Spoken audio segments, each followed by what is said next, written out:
Good evening, good night, good morning, wherever you're watching this transmission. Tis I, Mike Martins, and welcome to another very educational housing discussion.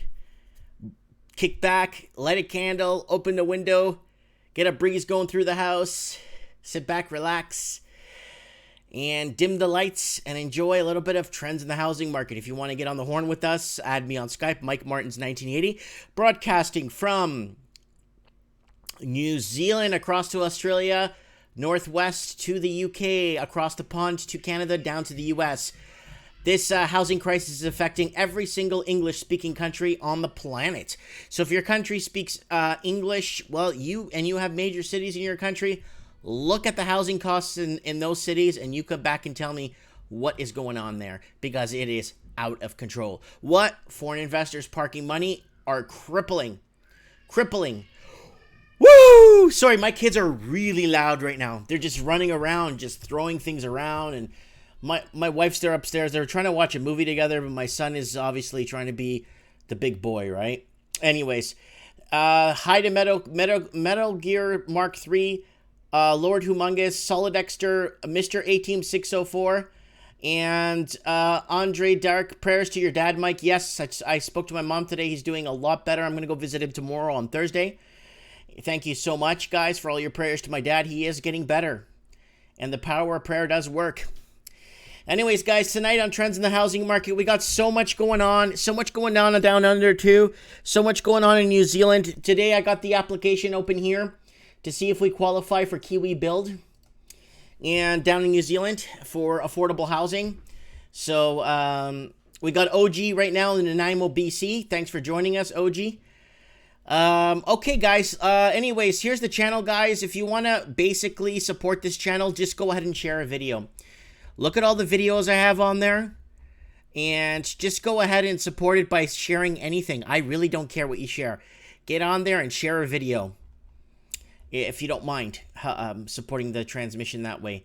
Get me out there. My subscription base has grown substantially, but viewership has gone down because everyone's saying they cannot get me, or they can't find me, or they have a hard time finding anything just by even typing in my name. So, oh, Lord Humongous, Mike, did you make 16% on the stocks I called you about? No, actually, Lord, I did really well. I looked at them. I really did.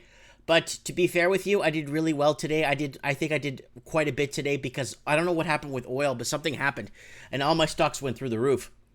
How's the market in Hong Kong? We're gonna find out right now, guys. Vancouver checking in. Aquarius from Vancouver. Another rate cut in Australia. Yep, it's right here. I got it here. Where is it? That rate cut. I got it here. I promise you guys, it's here somewhere. The big rate cut in Australia. You're gonna start to see Australia become. Oh man, it's almost like. How bad could things get type of scenario. Like, here it is, Australia Central Bank. So it's in tonight's show. Lots going on, guys, from every English-speaking country. Don't you worry. I will get you your country. Every country is following the same pattern. Why? It's a free market. You come over here and you buy us out. Yes. And, okay, guys, here's the channel. Don't forget to subscribe. There's all the Mike in the Nights. Join us on Saturday nights for Mike in the Night if you can't sleep or you're bored. Mike in the Night's a great show. Trends in the housing market, old episodes, and a lot of the stuff we talked about way back here are happening now. And Morning Coffee with Mike, just talk about what's going on and what people are up to and what the market looks like. And, guys, if you haven't gotten over to Minds.com, get over to Minds and subscribe to me. It's free. And you get Bitcoin or some cryptocurrency for posting stuff. Ooh, there's a comment on here.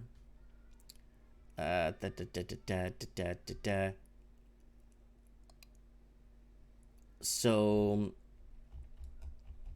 anyways, comment on there.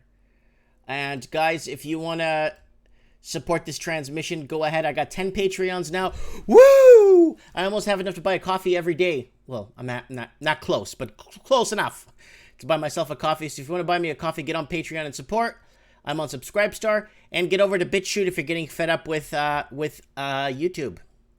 And let's take a good look at the markets now. S&P Toronto Stock Exchange at 16,000. It's up 104 points, up 0.64%. Some of the biggest gainers were oil. S&P 500 at just under 3,000, up 19 points. The Dow up 179 points, almost 0.75%.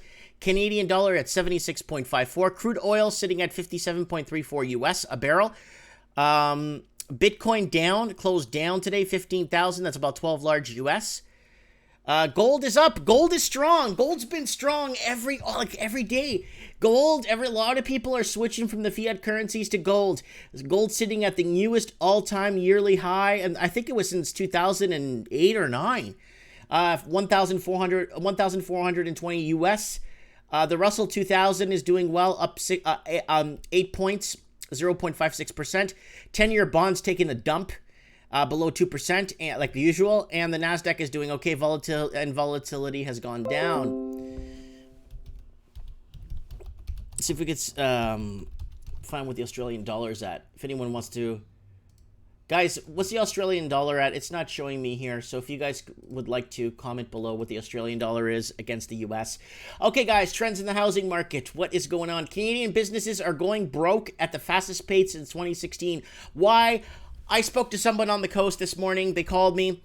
They are having a really, really tough time with their business, and they own their property, and they thought if they own their property, they could get ahead.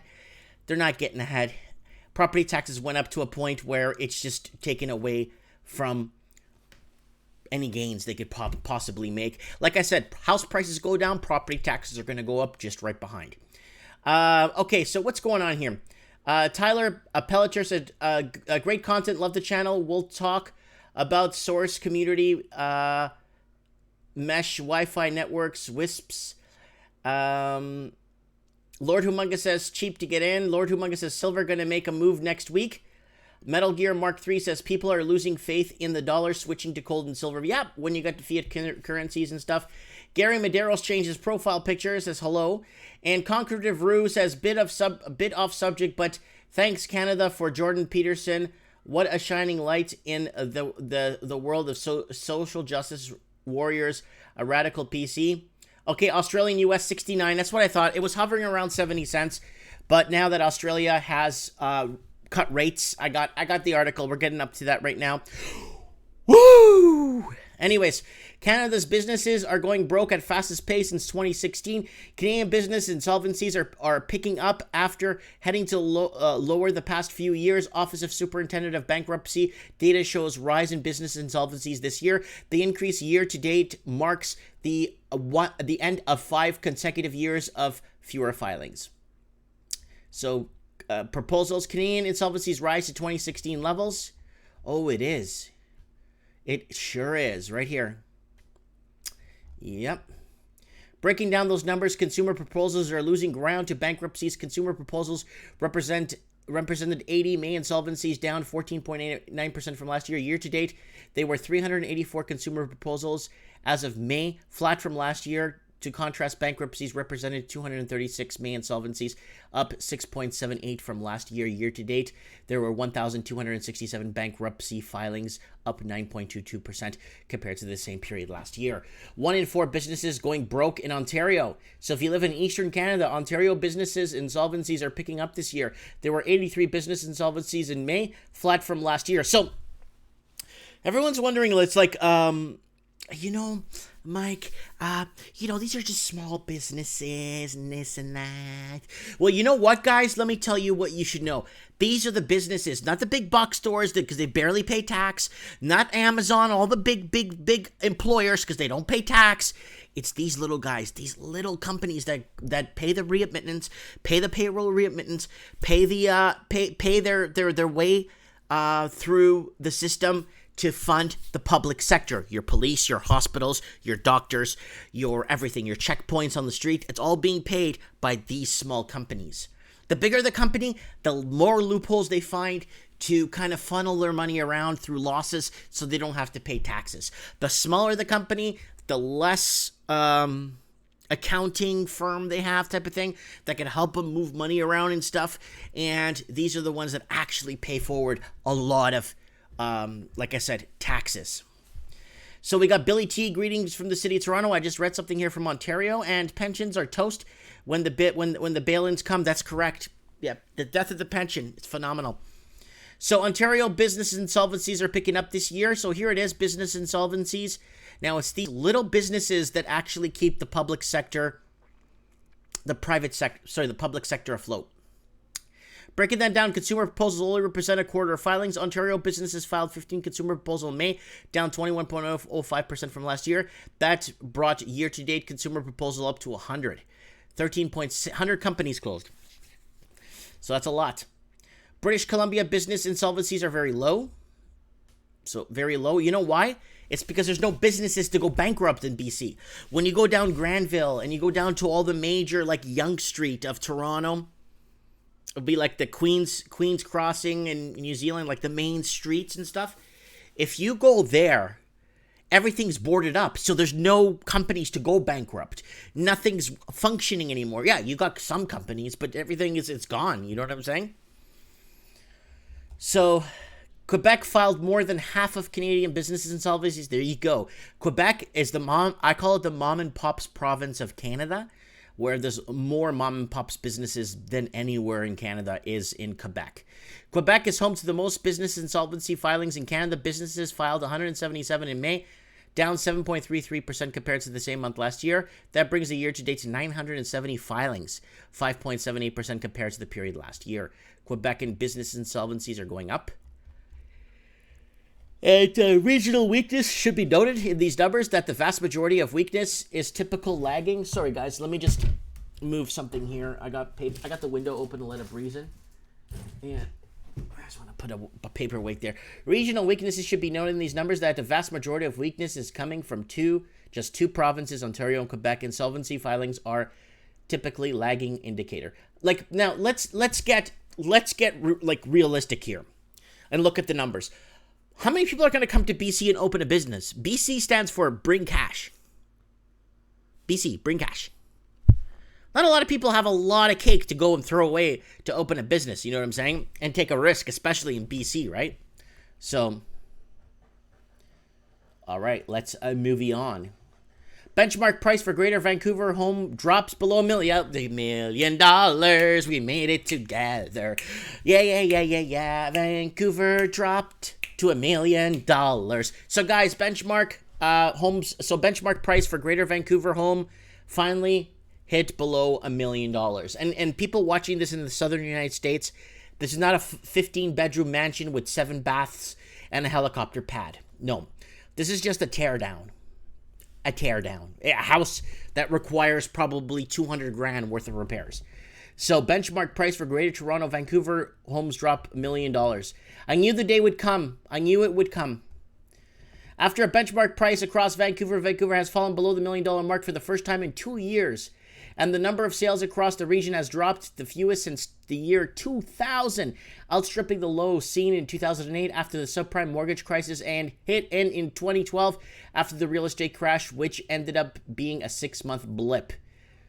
This time, I can't quite get the sense of whether it's that we are in the valley or if it's too expensive. Who's gonna pay $1 million for a teardown? Well, I'm not sure if it's because we're in the valley. You're not in Beverly Hills. So this one, I found this one digging around. This is from 2 days ago. Southern California Bay Area housing markets rebound. So I called my friend Chuck down in San Fran area, and I asked him, I go, Chuck, what's going on, buddy? What's this article? He's like, no, man, Mike, yeah, they're seeing increases in home sales on foreclosures. On foreclosures, they say. All right? So that's what they're saying. So there is homes being sold in the Bay Area. There are prices. Prices are kind of fluctuating, but they are going down. Slowly but steady, you're seeing... It says here... This says something else. Report states that existing home sales increased by 10.6% month over month in Los Angeles, Riverside, San Diego, Ventura, San Bernardino, and Orange counties. And then I get other mixed signals here. Southern California home prices are flat as sales fall. So you're getting two tug of wars. So we're gonna go through a massive tug of war here when it comes to kind of what media do we need, or what media do we find, or what media could we trust when it comes to housing. I mean, we can't trust anything over war. We can't trust anything over what the president's doing. You can't trust any media on anything anymore. It's like, what are they doing there? You know what I'm saying? Gary Darrow says hi, and someone's asking, are you seeing more people living in vans, etc.? Yeah, there's a lot of people. The thing is, here in BC, it's a little bit different. When people start living in vans, they just start moving to little towns and maybe make a go at it. Because there is work if you're a skilled tradesman to move to small towns like mine. Because everyone has moved here from the bigger city, and they sold their $2 million teardown and bought a house here for $100,000 or $210,000, and now they want to completely renovate the house from ground up. So there is work in these smaller towns, right? So we got Living the Dream saying hi. Christian Worthington III is saying, you realize Canada Post is owned by the Queen of England and all profits go to her. Nothing Canadian about it. Wow, I did not know that. Maybe we should have Christian on the show on Mike in the Night. Give us a little insight on what's going on with that. Sorry guys, Old Red's here. I'm thirsty. It's been a long day. I've been working on the new store.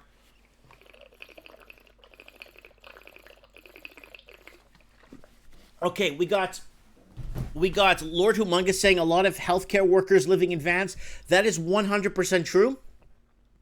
There's a registered nurse I know that lives in Oakland, California, and she's moving to Texas, and she has a very good wage. She has a very good wage, a very impressive wage, and she's living in a minivan, and she goes to the gym to shower every day. And she told me not to tell anybody, you know, like, just don't say it, don't tell. Well, ma'am, who do I know that knows you? You know what I'm saying? Okay, Trump says U.S. should join the great currency manipulation game by devaluing dollar. That looks like a Mike in the Night story, guys. Hold on. Let's go to, where was I? Okay. Okay, so housing in Southern California is the six country median. The point where half home sales sold for more than half for less rose just 0.2% in May 2018 to reach the $530,000 mark, reported released Wednesday by CoreLogic. So the first person that I spoke to, Chuck, was right. Its foreclosures are selling in California faster. So the housing slowdown is hitting these cities the hardest. So sit back, relax if you're in the United States. Seattle, we've been following Seattle for a while, and you know why, right? Okay, here we go. Ooh. Oh, look at the house values in these cities. That's why. All right, let's go through this from Forbes. Okay, Lake Forest Park, Seattle, obviously, Seattle area. 1, 2, 3, 4, 5, 6, 7, 8, 9, 10, 11, 12, 13.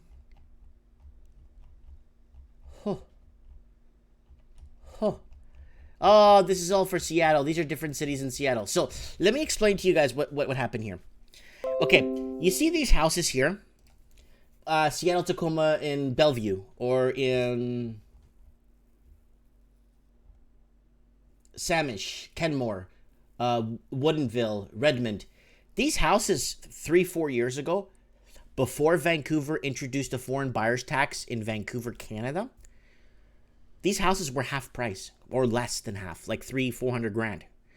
And then the foreign buyer's tax goes into Vancouver. Everybody and anybody that was in Vancouver that was investing in property went down to King County in Washington, in Seattle, Washington, and just bought up a frenzy free. So that's, I wanted to let you guys know that that was pretty harsh. But yeah, that's Seattle's top cities there. Top cities in Seattle, or top boroughs that are slowing down. And the number one is Lake Forest Park. It's down 5.3% for the last year. And median home value is $692 in 2018. Now it's $655. Imagine how many people are underwater right now. No one's looking at who's underwater. A lot of people bought at the top. And Seattle was fast. Because after, in the States, they made a law where you have to declare where your money's coming from. In Canada, they don't do that. They didn't do that for a long time. And that's why we have this huge money laundering probe going on. You know? All right.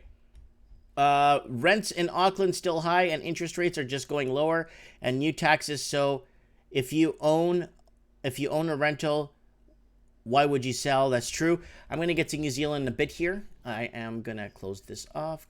Goodbye. And what is this? Housing is providing another in a line of troubling signs of pointing to an economic downturn.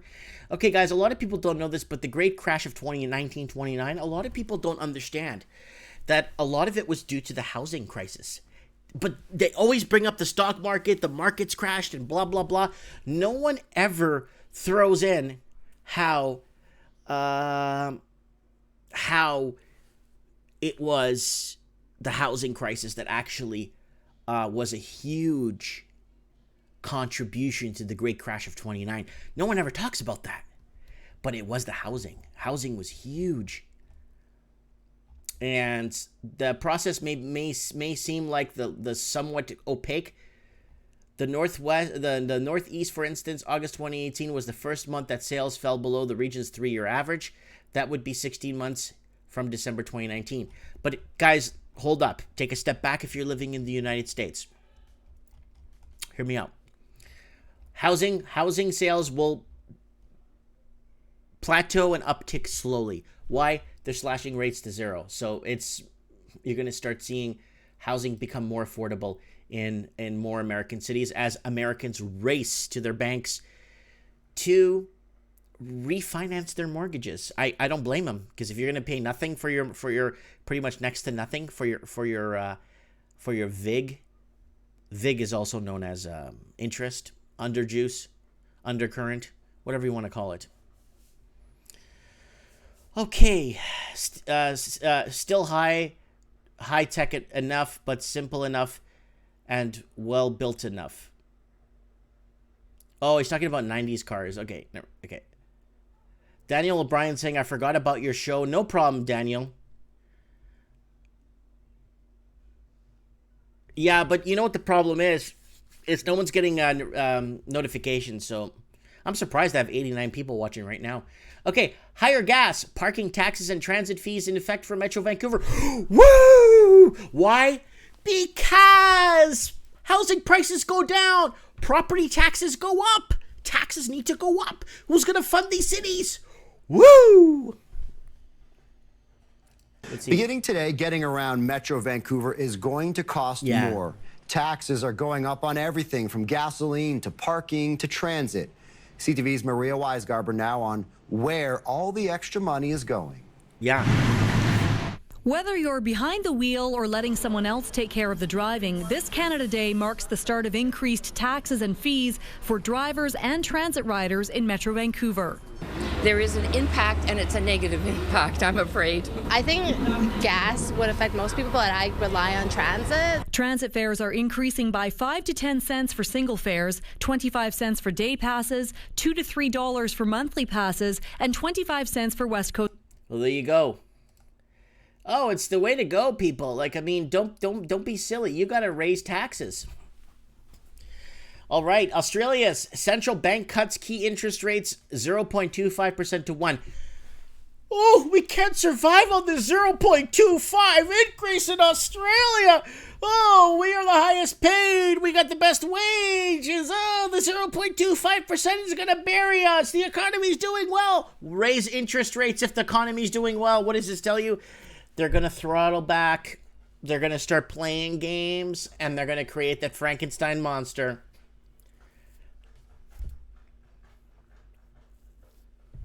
Quantitative tightening. Daniel O'Brien saying, I'm driving around, a lot of traffic before the 4th. Yeah. Canberra, Australia. Australia's central bank cut its benchmark interest rate by 0.25 percentage point on Tuesday. They couldn't keep it up a quarter of a percentage point? You can't handle that? You gotta be kidding me. So it's going to be quantitative QE infinity, quantitative easing infinity. That's what it's going to be, right? Tuesday, a record low of 1% in a bid to boost the economy? You're not boosting the economy doing this. You're getting nothing on your returns. The bank's paying you nothing. You remember when the bank used to give you 5.5% on your savings? Remember those ING commercials? Save your money. Get 5% from an ING Orange account. $1 million. That's $50,000 a year in interest. Now, the banks give you nothing, not even 0.25% on your money. So we're not wealth building, we're debt building. A little lower rates, borrow more. The cut is the second in consecutive months. Previously, the Reserve Bank of Australia had not shifted the rate in almost 3 years. The easing of monetary policy will support the employment growth and provide greater confidence that inflation will be consistent with the medium-term target, the Reserve Bank said in a statement. The outlook of global economy remained reasonable, but uncertainty generated by... If it's good, raise the rates! Give people back their wealth!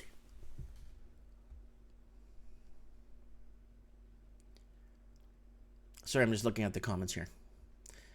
The changes are widely expected after Lowe said on May that inflation is likely to remain below the bank's target of 2 to 3% a year, and that decrease in the cash rate would likely be appropriate.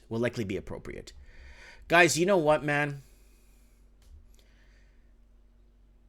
Australia and New Zealand are coming to that norm a lot later than other countries. You know, they're just playing with fire here.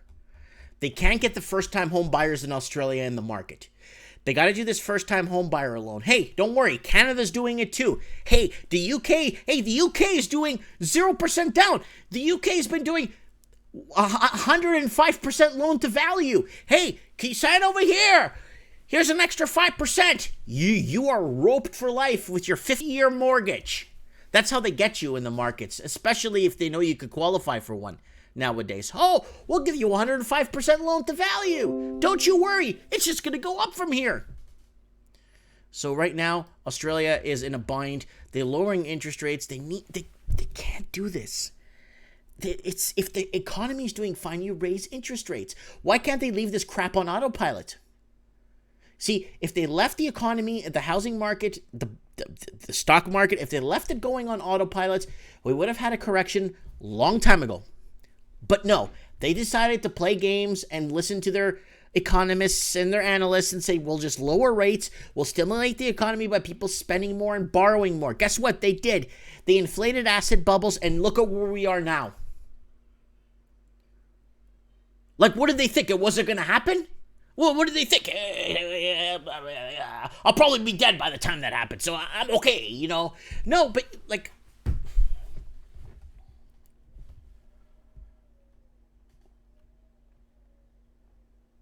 So, a lot of people in the comment section here.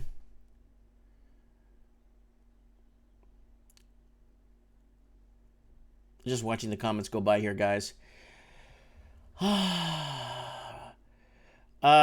Richa De Creator Da Silva says, because China and the EU are printing money, we need... hold on. We need... What was that?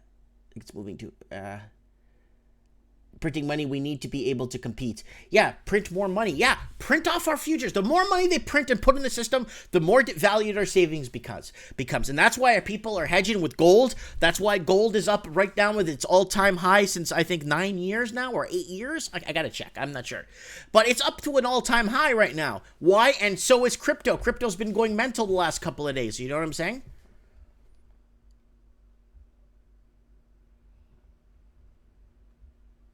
All right, let's move on. Australia just put a nail in its coffin by doing that today. Or last few days ago, sorry.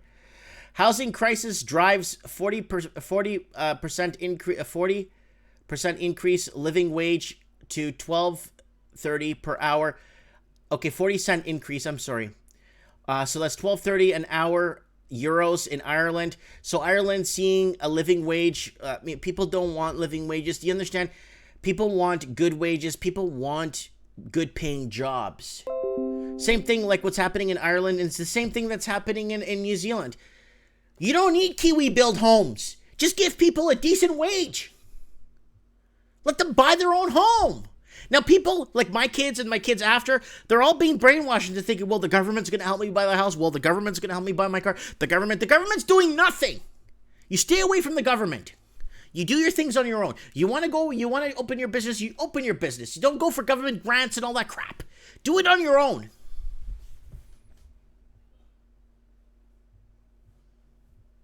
All right, let's move on here. So Ireland putting up, right now Ireland seeing a severe homeless issue. Per capita, it's one of the biggest, per capita has one of the biggest homeless populations per capita. Well, California, Mike, has like 60,000 homeless, yeah, but how many people live in California, right?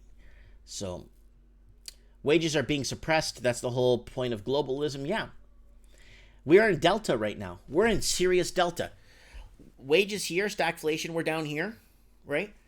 And then productivity has gone up. We're actually producing more than we have ever had in human history. We're producing more. We're exporting more. But wages haven't gone up. So there's a huge delta right here. What happened to this? Right? That's why you look at the good old days, 1975, 1976. $4, $3, $2 an hour minimum wage. You still paid your house down in a few years. You still paid off your car in less than a year or two, you know?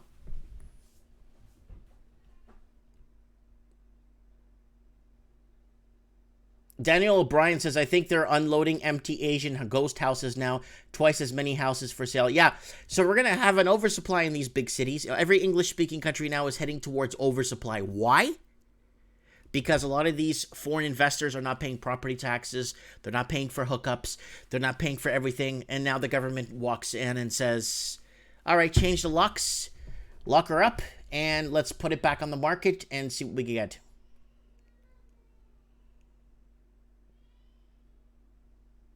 James Deegan is saying, too early to enjoy space, too late to see the birth of civilization, but just on time to see Mike Martin's The Great. Yeah!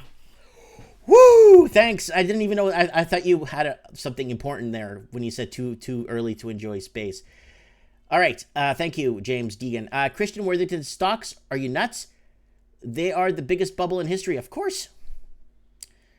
Markets right now, everything. TJH, buy now or you'll never own. Good thing to remember.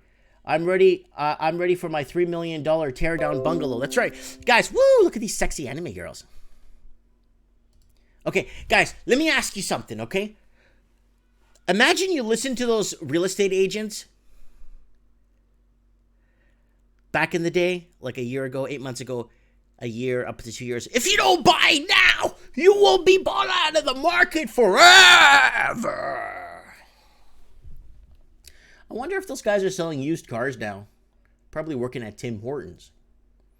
All right, Brexit. Brexit downturn could wipe out social housing, warns expert. So now, London, the UK, England, and the UK is going broke, right? So they're going to blame their social housing, crumbling of their social housing for the poor on Brexit. And if it wasn't on Brexit, guess who would they blame? Donald Trump. When all fails, blame Trump. That's why I want him to win all the time. Because when all fails, everyone just blames Donald Trump. Let's say I get into a fender bender here in town. I get out. That's Trump's fault. It's all Trump's fault. The guy will be, yeah, you're right. It's Donald Trump's fault. You know what I'm saying? It's like, yeah. So that's what's been happening. So Brexit downturn could wipe out social housing. So low income or affordable housing has a lot to do with Brexit. Remember, guys, we've been talking about the UK and how Brexit is trying to wrap everything around their failure of running a country economically and selling out to foreign investors and getting people to come in and buy, right? And then now after blaming everybody else, and then blaming Brexit. You know what I'm saying? Right here. Just so you guys could see. I'll bring this up every time because this is what's happening. Canada wants more Chinese workers, students, and tourists, immigration minister says. So this is from 2 years ago. And watch this.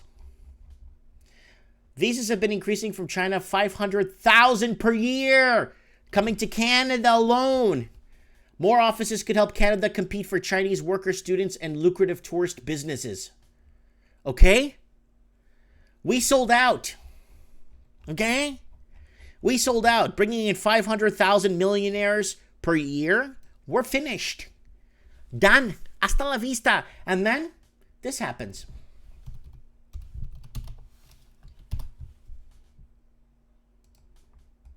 This happens. Aboriginals and whites leaving Metro Vancouver. 9,345 whites and 460 Indigenous people left Metro for other parts of the province in 1 year period ending July 2016. Okay, 2017 numbers were higher. 2018 numbers were even higher. So there's a mass intermigration within the province here, right? Everyone's moving to these smaller cities. Like I did myself. I'm one of those people. You know, I'm not paying $2 million for a teardown. I paid $260 for my house. And it's big as I need it to be. I don't need any more rooms in this house. You know what I'm saying? So that's what happened. So people need to backtrack their steps and find out what is happening. When Canada, like Canada, I know Australia, I know all these other countries, New Zealand and the UK, they're all doing the same thing. When these countries tell you straight up that they are competing for wealthy tourism right here. When they tell you straight up, and they're not lying to you, this is the fake news, so this is not lying. Right here. 500,000 per year. And this doesn't count to Canada's total migration. This is just for wealthy, lucrative investors.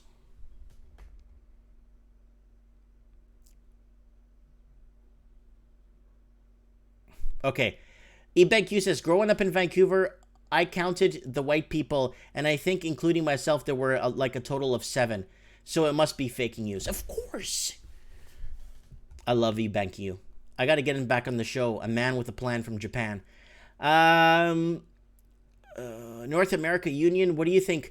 North American Union, it can't work because there's a constitution in the United States that's There's too much. America has too much going for itself to lose what it has. Affordable housing. There's lots, and I don't think Americans want to lose. Like, unless Canada indoctors itself into and then leaves England, because Canada's still part of of England somehow. Canada has never gained independence from England. Neither has Australia. Neither has New Zealand, and neither has, like, a lot of countries are still under the kind of like the royal, whatever you want to call it. So I don't know, but here it is. 500,000 Canada competing for Chinese workers and students. And I'm not picking on the Chinese, because if it was the Russians, I'd say it. If it was the Germans, I'd say it. If it was the Swahili, if it was friggin' Cambodians, I'd say it. But it's the Chinese. Right? And I just wanted to throw that out there because it's important that people understand. And I'm not picking on the Chinese, okay? House prices in Dublin fall as property market slows overall. Latest My Home IE barometer suggests that in Dublin, prices are falling year on year. So right now, Dublin's seeing a downtick right now. Property price growth has slowed to its lowest level in 5 years, according to the report. And now a lot of people asking prices for homes. 276,000 euros are still up 5,000 euros. So affordability levels in Ireland right now is still not good. London, so I was talking this morning, I was doing morning coffee with Mike. And it was this morning or the morning yesterday when I was talking about how in London, the housing market is down 20 months in a row. Then I had people tell me, this is in London, England. So people tell me like, 20 months. I'm like, what are you talking about? 20 months. Housing hasn't been down 20 months in a row. Well, here it is. I just found this article from today. London house prices slide for eighth 8th quarter in a row. 8th quarter. 3, 6, 9, 12, 15, 18, 21, 24 months. And I was saying 20 months. Maybe they're right. It's 24 months. But yeah, people are saying, no, it's only been flat for 8 months, 6 months. No. London right now is the blueprint for the rest. The rest of the English-speaking world, guys. The rest of the English-speaking world, let me explain to you. This is our blueprint. Whatever's happening in London right now is going to happen in Australia, Canada, Western United States, and the rest of the UK. Why? Because the average cost of a home is down 2.6%, 2 years over the rest of UK rises. Why is the rest of UK rising? Because of the mass exodus from London proper, people moving to Middle England and moving up to Ireland and Scotland, Edinburgh, and other areas. Other cities rise, like here where I am, Merritt. Other cities rise outside of Toronto, for example, like Kitchener, Waterloo, Mississauga. They grow because the mass exodus out of the main city affordability levels. Now, if you look at the major cities, you will see where direct flights fly into, in English-speaking countries, they're completely bought out. If you look at where major flights fly into major cities, Edinburgh, bought out. Okay, there's a direct flight from Toronto to London, bought out. Both cities bought out. There's one from Tokyo to Vancouver, bought out. So if you look at the major metropolises that have airports and stadiums and all that crap, those countries are all those cities right now, English speaking, are suffering. So London, the UK, is the blueprint for the rest of the English speaking world. They are down now 8 quarters, and this is just kind of like they were kind of ahead of the curve when it came to the housing bubble. Okay, the UK was ahead of the curve, like London in specifically. They started building all these towers, start bringing in foreign investing, bringing in foreign money, and look where it's got now. Let's go back to Australia. Sydney and Melbourne, property prices rise for the first time since 2017. You got to be out of your tree. I call bullcrap on this. Sydney housing values had not increased since July 2017, while Melbourne has not risen since November 2017. Property prices in Sydney and Melbourne are up for the first time since 2017. Analysts attributing the trend to lower mortgage rates and improving sentiment. Remember, they did lower rates to 1%, so you borrow $1 million, you're paying $10,000 a year. So, I mean, you borrow $1 million at 5%, you're paying like $56,000-$60,000 a year in finance costs. Your finance costs do go down. The cost of carrying these mortgages do go down. You will see a slight uptick. Every time you lower rates, you will see an uptick of new buyers coming into the market. But then once they get roped, don't get roped. Because mortgage in French means death grip. Mortgage means death grip or death pledge. And here it is. Percentage in decreases. So you got Sydney and Melbourne, and then you got Hobart. But what if these are foreclosures, though? I don't know if they do that in Australia, if you could buy foreclosed homes for like pennies on the dollar. I don't know if you could do that. In the US, you can't. Okay, I support legal immigration. Me too. Briggs says, sad monkey has no tree. And East Afro dude says, I agree. Mark Andre Moses. And Lord Humongous from the Humongous Wasteland says that analyst is paid professional liar. Okay, it's done. Paid professional. Right here. Go to hell. Goodbye. This guy too. Mafangulo. Goodbye. Housing slump hits uncharted territory in Sydney. Recent falls in Sydney home prices have broken another historic precedent and have pulled the property market into a direction it has never been in before, new analysis shows. So here you go, the tug of war. Who are you going to believe? You got one article, same cities, telling you it's looking good and there's an uptick in the market. And then you got another article from the same city, from a different writer, and it's not good. Hold on, I'm thirsty.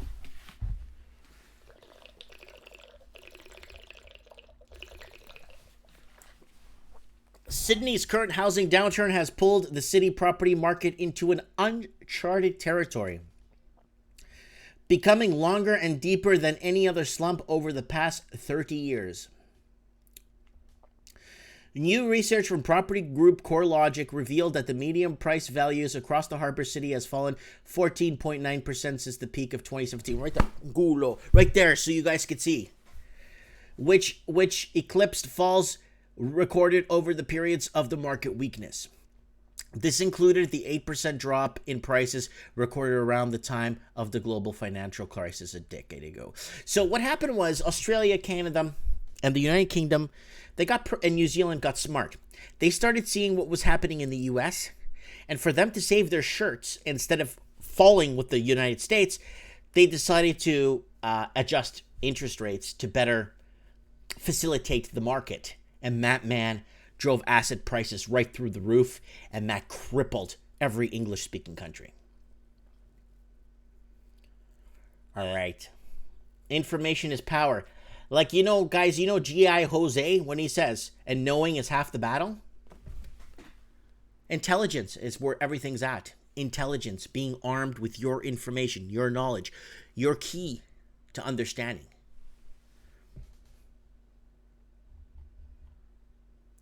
Recent price falls were also higher in those recorded since 1989 AD, when investor rates were pushed nearly 17% and the economy was beginning to veer into a recession. Total peak through falls in price during the 1989 slump were about 10%, according to CoreLogic analysis. Sydney's current real estate downturn, which began after a long period of price rises, has also become the biggest in the state, eclipsing the 12% drop in regional New South Wales values recorded in the late 1980s and the early 1990s. There you go, people. They're gonna see a correction. The Australian proper has been. Look at the generations that are going by, people, and decades going by, and people holding back on getting married, people holding back on laying roots, people holding back on passing their bloodline, people holding back for everything because of this stupid housing problem we're having.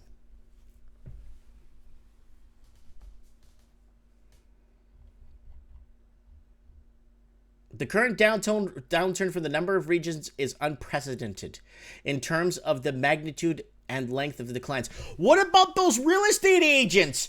If you don't buy now, you're never gonna own. Angulo. Yeah. Now, you know what they did, right? They farmed. You know what farming means? They took a list of every person that did not qualify for a mortgage back in the day or didn't qualify for a property. They farmed them. They held on to them. They used the spiel. These real estate agents use that spiel. If you don't own now, you'll never own now. You'll never own ever. They use that bullcrap line. Now they're going back to their notes for the people they farmed, and they're going to call them back. Hey, man. Hey, Louie, listen, man. I got that place. It went down 40K, 100K. I might get you into there now. Yeah, but you told me I couldn't afford it and I'll never be able to own anything ever again. Well, it went down 40 large. You said it's going to keep going up forever. Yeah, well, the market's changed. It's never the real estate agent's fault. Oh, no, it's never the real estate agent's fault. It's the markets. It's this. It's that. Right here. All right, let's move on. Mortgage debt ratio is equal to all-time high in Australia. House values continue to fall. Yeah, underwater. Guys, get your self-contained underwater breathing apparatuses ready to go so you can breathe underwater, because this is a big doozy. Okay, let's read some comments right now. I got shout-outs here. I got Easton. His name is Easton, watching from Montgomery, Alabama. Keep up the good work, Mike. Watching you right now at work. We got Claire, who's watching us in Christchurch, New Zealand.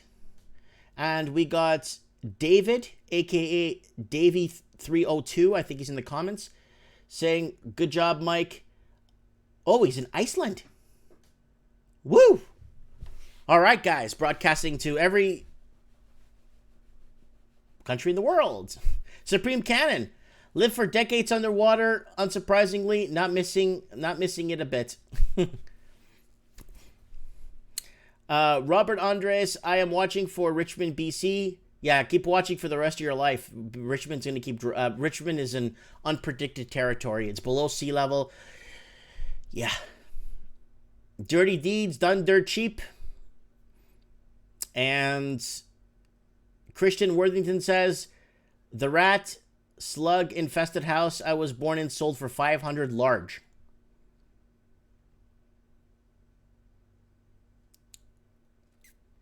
Supreme shout out. Woo! Anyways, guys, okay. Mortgage to debt ratio hits equal all-time high as Australian house values continue to fall. ABS data shows real estate losses drove a decline in household wealth per person.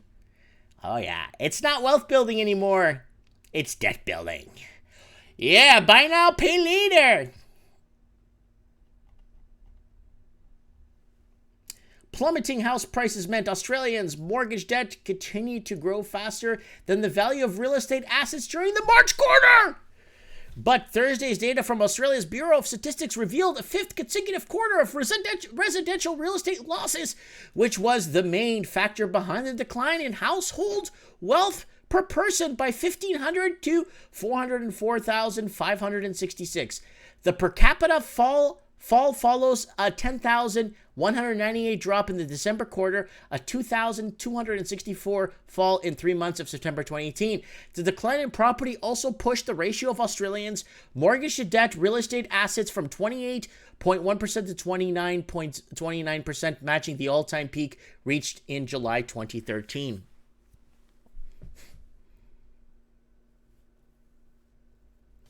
West T is saying 1 in 3 houses in Australia is owned outright.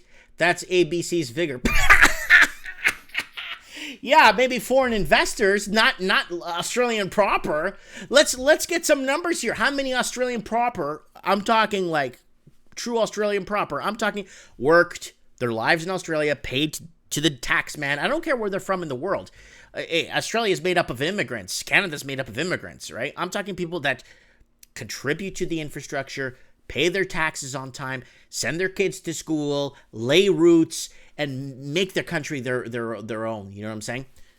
I wonder how many Australian proper do own their own place. You know what I'm saying? 1 in 3? I don't believe it. Outright?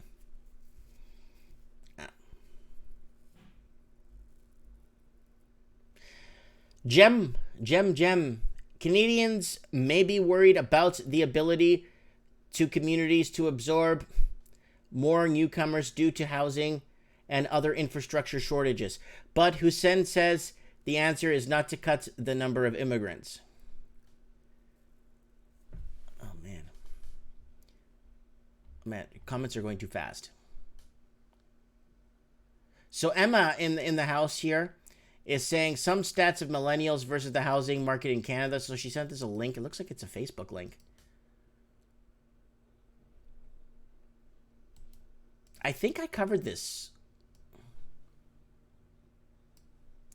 Report reveals harsh reality for millennials face when saving for a home. Oh yeah, you got to save for 34 years. Okay, Generation Squeeve, the advocacy group for young Canadians, reports that in June showed just how long it will take a millennial to save for a down payment in Toronto. The number is 21 years. Okay, I thought it was 25 years. Vancouver is a whopping 29 years. Woo! That's listen to me, I say. Listen to me, I say. That is not to buy a home free and clear. That's for a down payment on a home, essay. Listen to me, Holmes. This is not good. You don't have to 21 years to put down on a down payment?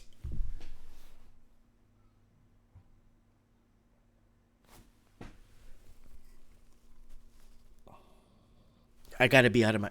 I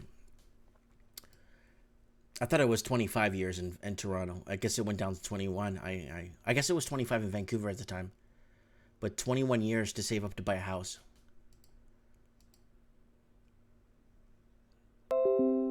Yeah. We got L Element says more Germans leave Canada, better living and housing back home. Yeah, I believe that. Emma says it's not new incentives. It will come out in September 2nd for the first-time home buyers. eBankU says people like me who move to cheaper places around the world. Yeah, that's eBankU, a man from Japan. A man with a plan from not a man from a man with a plan from Canada who moved to Japan. Supreme Canada says Canada, the land of Chinese opportunity. Lord Humunga says own. And Ed Tyre says 67% of millennials at least have a mortgage. Chris Cortenzos says you rock, Mikey. Yes, the Chinese will prosper and grow strong. Yeah. Oh, man. Wow. 29 years, 21 years. Oh, son. You're leaving high school. You're starting your trade. Good for you, son. Now, when you're 45, you can put a down payment on the house, son. And then in 15 years, you retire. And you know what that's not even for a house. That's for a Mickey Mouse condo. I bet you 100 to 1. I'll bet you 100 to 1. That is for a condo. That's for a down payment. Down payment, it doesn't say specifically if it's for a house. No, it's just 21 years to put a down payment. And in Vancouver, it takes 29 years. In Sydney, it's like the same thing, 22, 23 years to put a down payment on the house. Guys, we're getting into some major uncertainty here, guys. I don't know what the hell's going on. Let me see if I could get Supreme Cannon on. It looks like he's on. I hope the skies are clear. I got to get Supreme Cannon on the show here. I don't know what the heck's going on here.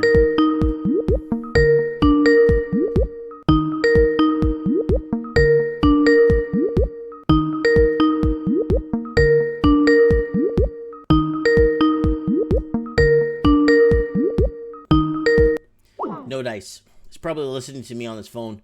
Or probably listening to me while driving. Oh, there he is. Hello. Who the hell is this?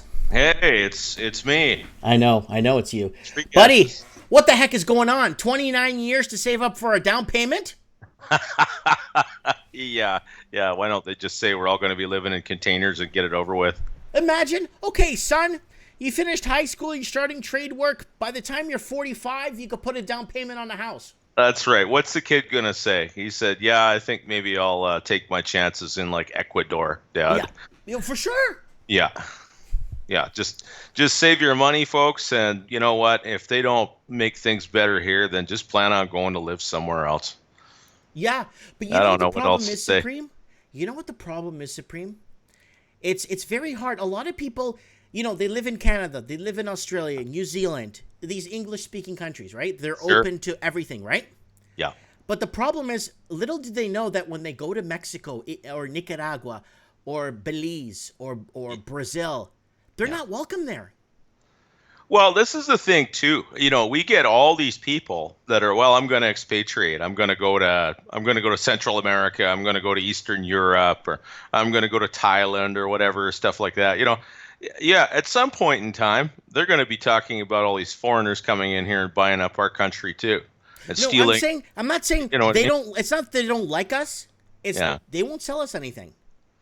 No, they don't want us owning there. No. Yeah, they're not dumb like us. They're not going to let people come in and literally buy up their entire nation like they do in Canada and the U.S. And Australia. And Australia. Well, the whole Commonwealth is the same. Yeah, it's ridiculous. But I tried buying twice in Mexico, in two different states. And I have a lawyer in Cuernavaca, Morelos. Yeah. And I sent him the paperwork. He's like, Mike, you don't own this house, dude. You're buying this house in Acapulco, but listen, this is on a layaway term or a 99-year lease. You will never own this home. Oh yeah. Well, I mean, it'd be there's 2 or 3 generations anyway that you could maybe pass it on to somebody. I actually have a friend. He was he and his wife. She was a registered nurse and he was an advanced life support paramedic. And they're building a house and a guest house on the Baja right now. Mm-hmm. And he has to jump through some hoops. And I told him, I was under the impression that you can't own. There is some kind of clause. Yeah, like it's a 99-year. 99-year lease. Yeah, I mean, they're 60. They're good. It's good for them. It's good for their kids, their grandkids. I don't know. Unless you were going to be the Rockefellers and have estates in the Hamptons or something, it probably doesn't matter that much because it didn't cost them that much to build. Yeah. And I think their taxes for the year are like 400 US. Yeah. So, in that regard, it's probably not a bad deal. You have 99-year leases here too. Like the city between us, Kamloops, Sun Rivers, that's all native reserve, and that's 99-year leases, and it's very well developed.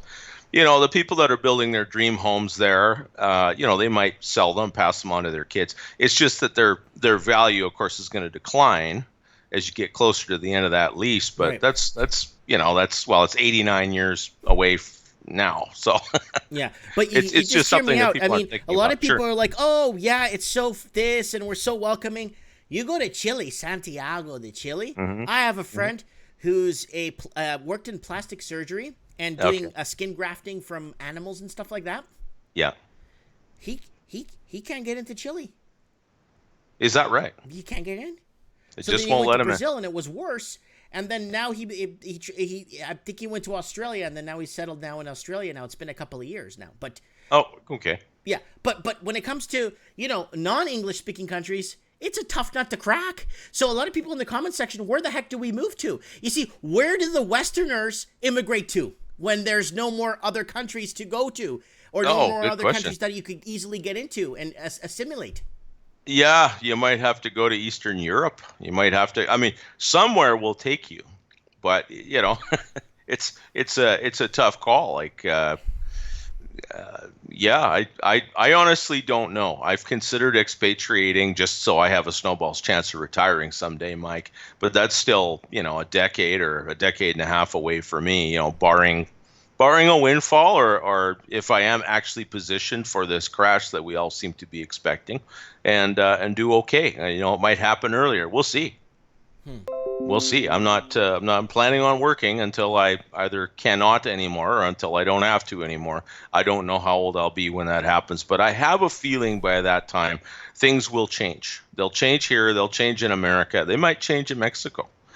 It might be if there's unrest in Southeast Asia or in China. I think it's in Article 42 of the Mexican Constitution, or 48. I can't remember, 48B, where they do not sell to foreigners outside of Mexican, born and raised in Mexico. Okay. Well, I wonder when that article was put in. I remember we were on a vacation a long time ago. We went to Mazatlan, and most of Mazatlan was built by German immigrants. Mm-hmm. And there's still a lot of places like that. Argentina, like the biggest European demographic there, is actually descended from Italians, believe it or not even Spanish. Mm-hmm. So there's places where they're more Eurocentric. You'd probably have to apply for citizenship. I think you'd have to go through the hoops of becoming an actual citizen in order to live there. And just like you would if you were, the problems they're having in the States right now. You've got these illegals coming in, and they're taking up other kids' places in schools, and they're buying homes, and they're doing all these things, and they're not even supposed to be there because they didn't go through the proper channels. It might be the same for us. When I tried to immigrate to the U.S., I had a company sponsoring me. I got a lawyer. I paid all the paperwork. I did all the, I had to go through this whole system for 6 months to make sure I wasn't stealing an American's job. Yeah. And we had to run ads and see if anyone applied for the ads for the jobs. And then I went through everything. And then when I went to the interview, you know what they told me? We're not taking in your kind right now. Oh, man. Yeah, you Portuguese and your colonial past, it's just haunting you everywhere. I don't get that at all. I don't get it. Like Disney brings in H-1Bs from India, for crying out loud, and they come in there and they make other people train them to replace them, right? Yeah. It's just garbage. And apparently this problem that Boeing had with their new 737 MAX is because they had a bunch of Indian programmers for $8-9 an hour writing the software for it. Yeah, that worked out real well, didn't it? Mm-hmm. I think there's going to be a backlash to this kind of thing. It may just be that we have to hunker down and try to improve the place that we live in. I don't think it's impossible. It doesn't mean it would be easy, but I don't think it's impossible. I don't know. And like off the top of my head, I don't know any country that would take in like because I'm a dual citizen and I have a Portuguese citizenship, Sure. I could go to Brazil. There's a couple of countries I could easily like get into without any hindrance, right? Yeah, sure. But with the whole Canadian, I could travel to places, but I Yeah. can't live in those places. That seems strange, doesn't it? Because it seems like Canadians actually have a pretty good rep around the world. You think they'd be happy to have us there? Well, no, I mean, I think I had a friend that wanted to go to Panama because he was an architect slash engineer, and he Sure. tried to get into Panama as they wouldn't take him. Yeah, I wonder if it's situational. I just, because it seems like there are expats from America and from the Commonwealth, and certainly from Europe. I mean, 500,000 men have left Sweden in the last decade or so. They're just gone. They just left. And they're all living somewhere. So maybe it's one of those things where you rent a place in one country on a traveler's visa for 6 months, and then you just jump next door to the other country and live there for 6 months and then jump back.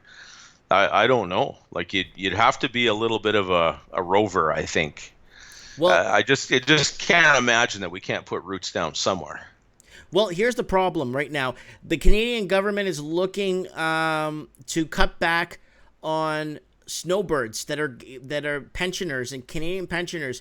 They're gonna change it from like X amount of time out of the country and cutting it back to like 8 weeks or 7 weeks now. If you're out of the country longer than X amount of weeks, they'll cut your pension. Well, see, is now they're going to be dealing with the boomer vote there, and I think they're going to get a real bad kick in the shins if they try to do that. My own parents have a place in Yuma. They go there 5 months every winter. If something like that happens, snowbirds are a pretty powerful constituency. They might try it, but I'm not so sure they'd be able to pull it off, and stay in power. Yeah. Okay. Just making sure, because a lot of people's dreams are hinged on getting out of here when they retire, right? Well, sadly, yeah. But if we do wind up in a situation, Mike, where we have a massive deflation like we're expecting, and I mean, it would probably just temporary till the helicopter money shows up, but it would actually possibly be that anybody that actually has any kind of assets could do quite well here again. I mean, it does reset once in a while. It doesn't just go one way. So I'm hoping that that's cyclical, and we'll see something like that happen here, because someone's going to have to take a hit, and they've been dumping it all on the kids for the last 30, 40 years. And I'm thinking the kids are probably going to start demanding some redress. Because if you took Generation X, like us, for example, and the millennials, they're not, it doesn't matter what their own politics are. They're not going to agree to pay to 75% income tax to pay for a bunch of boomers that have no kids at all. I just don't see that going down without a fight. Never mind that. Right here, generation, the new reality here, it takes 21 years to save for a down payment on a home for a millennial and 29 years in Vancouver for a down payment. That's ridiculous. Sorry, I had to bring that up again because I can't believe my ears when I read that. Yeah. No, that's the thing. I mean, what about the kids? What about the young ones? What about the future? I mean, even the ones that they're bringing in, okay, we're going to bring them in. We need more workers. We need to bring in 1 million people a year or something like that. It's either they're trying to gin up a war, because most of these people they're bringing in, they're not working. They're just living on the dole. I mean, if they're just trying to set up a sanctuary city system like the Democrats were trying to do to literally, what's stay permanently in power. Whoa. Democrats? Mm-hmm. No, you mean Democrats. Democrats, demo rats. That's right. Yeah. Yeah. Love those old political I need boomerisms. Yeah. proper language in here so we all understand. That's right. The Democrats, yes. Yeah, exactly. Yeah, the globalists. Yeah, it's there's starting to be pushback, and the big thing is that the impetus, the gunpowder for this pushback has been building up for years. It's just a matter of no one was willing to step up and lead that parade. And now you got guys like Trump, you got guys like Nigel Farage, you got Bolsonaro in Brazil, you got people that are actually, there was a massive constituency that has been studiously ignored and marginalized for close to 50 years, and all of a sudden people are smelling the opportunity to begin their own political dynasties. I mean, it all sounds cynical as hell, but if our side actually gets a fair shake, we'll win. Yeah. Things will turn around. They'll get better. This has all happened before. No, take one step back. Okay. You know how they like changing the rules when it looks like it's not going their own way, right? Absolutely. That's what we got to watch out for. Yes, we will win. Yes, we got the numbers. Yes, we got the knowledge. We got the intelligence. But our problem is they like to change the rules or renegotiate the rules as they go along. They do that. They do it a lot. And, channels get taken down and they get demonetized on social media. And, we get these things imposed on us. But like I've said before, I think a lot of what they're doing is on autopilot now. I think they're doubling down and probably doubling down again to try to just to shock us, to set us back on our heels, to spread despair and reduce our will to fight. And at this point now, all it's doing is just making everybody angrier. I'm hoping that it doesn't result in actual gunpowder discharge. It would be really good if it didn't. We're too ahead of that now. Well, I think we're in the information age right now. Yeah. Yeah, well, that's the thing. I mean, in 2016, it was memes. It was like literally, directed, pictures and speech, and it was like being bombarded with, the best political cartoons you've ever seen coming at you from every angle. They didn't know how to deal with it, but they didn't think they had to. They thought they had it in the bag. Like I've said before, and I do maintain, the people that are trying to push this globalist agenda now, their ideas are old and tired, and a lot of them are too, and they're second or third generation, globalists and progressives. Nobody's really that enthusiastic about their stuff anymore, and most of the people you see on the streets, like Antifa in Portland, I mean, they're in Portland. If Antifa showed up in Dubuque, Iowa, and tried to pull this stuff, right? They'd hang them from the lampposts. Yep. They don't go to places like that. Yeah. So there's still safe places to go in North America. These cities where Ottawa is trying to relocate migrants right now. Yeah, they're not going to take to it too well, especially since most of those places get really friggin' cold for like 6-8 months of the year. They're not going to like it there very much. Yeah. All right, Supreme. I wanted to get you on the show for a quick terabyte here. And, sure. A good plug. Are you going to come on Mike in the Night? I'm planning to, yeah. I should be. I'm just trying to think what we're going to do for Mike in the Night this weekend, this Saturday. So if anyone has any ideas, let me know. Well, we could go. You just had a video within the last 24 hours about when the big event is going to take place, or if it's going to take place. Obviously, I mean, we could just wind up with a zombie economy like Japan has. I don't know. I just don't think the whole world can do that. But that might be something to riff on. Like get predictions about when this is going to happen. Just off the top of my head, that would be enough to speculate on for a while. But I maintain that things are not going to go in one direction. I mean, I don't think it's hopeless. Okay. How long ago was it, Mike, when us of European descent lived in places where we were serfs, we had no rights, we were personal property of some noble somewhere, we had no hope of any kind of upward mobility, and about 4 generations. About 4 generations. It wasn't that long ago. Even in the UK, I mean, it's still a very stratified class system there. And, things got a lot better. They've definitely deteriorated since their empire fell apart. But, a lot of people I know, I have some English friends, they're living very well. Most of these things we're reading about on TV just are not affecting them at all. Okay. So I think there's a lot of positives out there, too.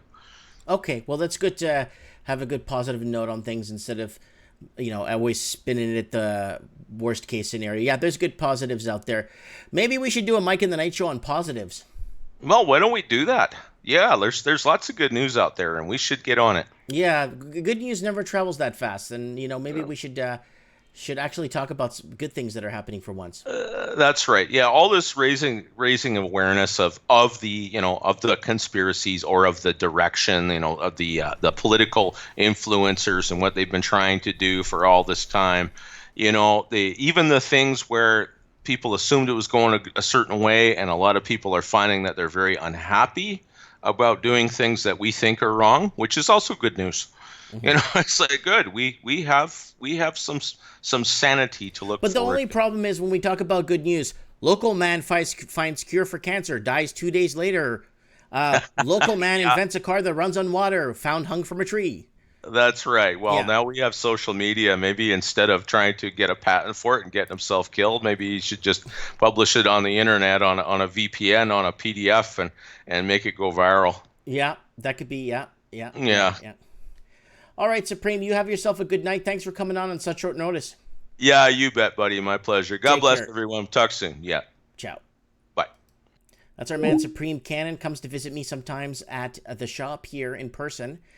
And I am moving shops right now.